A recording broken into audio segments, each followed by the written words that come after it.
শুক্রবার সকালে দক্ষিণ কলকাতার বিভিন্ন রাস্তায় দেখা গিয়েছিল অধিনায়ক অভিষেক লেখা পতাকা, যা ঘিরে তৈরি হয় নতুন জল্পনা।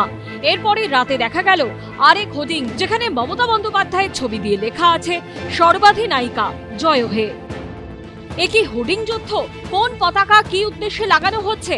প্রথমে অধিনায়ক অভিষেক, তারপরে আবার মমতা বন্দ্যোপাধ্যায়ের ছবি দিয়ে সর্বাধিনায়িকা। সকালে এবং রাতে পরপর দুই ধরনের পতাকা হোর্ডিং লাগানোর নেপথ্যে কারণটা কি?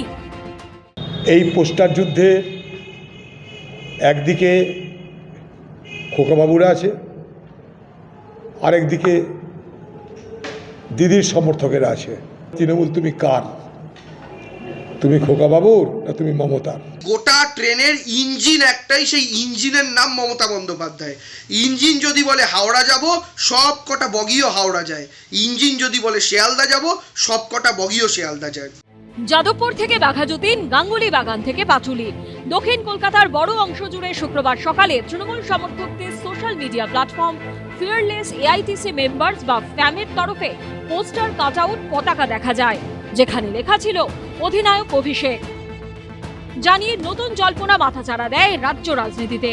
কিন্তু বিরোধীদের বিভাজন আক্রমণের মধ্যেই রাতে ছবিটা পাল্টে গেল। দক্ষিণ কলকাতার যাদবপুর 8B থেকে সুলেখা মোড়, বাঘাযতীন পর্যন্ত একাধিক জায়গায় দেখা গেল এই নতুন হোর্ডিং, যেখানে বড় করে রয়েছে মমতা বন্দ্যোপাধ্যায়ের ছবি, সঙ্গে লেখা সর্বাধিনায়িকা জয় হে। সৌজন্যে সেই ফিয়ারলেস এআইটিসি মেম্বার্স বা ফ্যাম। গতকাল কিন্তু প্রথম এই হলুদ রঙের পতাকার বিষয়টি সামনে আসে এবং সেখানে কিন্তু এই যে তৃণমূল কংগ্রেসের যে সমর্থকদের কমিউনিটি রয়েছে তাদের তরফে কিন্তু হলুদ পতাকায় একেবারে অধিনায়ক অভিষেক বন্দ্যোপাধ্যায় লিখে সেটা কিন্তু বিভিন্ন জায়গায় ছড়িয়ে দেওয়া হয়। এরপরই কিন্তু দলের মধ্যে একটা প্রশ্ন উঠতে শুরু করে যে মমতা বন্দ্যোপাধ্যায় যখন লন্ডন যাচ্ছে সেই সময় কি এই ধরনের যে পতাকা সেটা কতটা যুক্তিযুক্ত।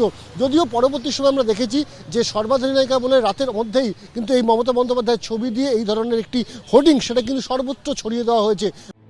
ফেব্রুয়ারি মাসে পরিষদীয় দলের বৈঠকে মমতা বন্দ্যোপাধ্যায় বুঝিয়ে দেন দলের রাশ তারই হাতে রয়েছে। আবার তৃণমূল সূত্রে খবর, গত সপ্তাহের মেগা ভার্চুয়াল বৈঠকের শুরুতে ও শেষে অত্যন্ত ইঙ্গিতপূর্ণভাবে অভিষেক বন্দ্যোপাধ্যায়কে আমাদের সবার নেতা বলে সম্বোধন করেন তৃণমূলের রাজ্য সভাপতি সুব্রত বক্সী। এর পরপরই শুক্রবার অভিষেক বন্দ্যোপাধ্যায়ের নামে শহরের একাংশের পতাকা ও হোর্ডিং, জানিয়ে তৈরি হয় নতুন জল্পনা। তার কয়েক ঘন্টার মধ্যেই রাতে মমতা বন্দ্যোপাধ্যায়ের নামে হোর্ডিংয়ে ছেয়ে গেল শহরের রাস্তা, যা জন্ম দিল নতুন গুঞ্জনের। মানুষ বারবার মমতা বন্দ্যোপাধ্যায়কে গ্রহণ করেছেন, আর নতুনদের মধ্যে দ্রুত উঠে এসে পরিণত রাজনীতি করে দক্ষতার পরিচয় দিয়ে সর্বভারতীয় সাধারণ সম্পাদক হয়েছেন অভিষেক বন্দ্যোপাধ্যায়। ফলে এখানে তো কোথাও কোনো রেষারেষি বা তুলনার বিষয় নেই। হাতে 7 মাস 8 মাস বাকি, বাংলার মানুষ অত্যন্ত কষ্টে রয়েছে। তাদের একটা সুস্থ সুশাসনের সরকার আমরা দিতে চাই, আমরা সেই দিকে এগোচ্ছি। কার পোস্টার পড়েছে, কাকে হলুদ পতাকা দিয়ে সাজিয়েছে, তারপরে আবার কোন মুখ্যমন্ত্রীর পোস্টার পড়েছে, কে আগে কে পরে, অভিষেক ব্যানার্জির গোষ্ঠী, মুখ্যমন্ত্রীর গোষ্ঠী, we are just not interested.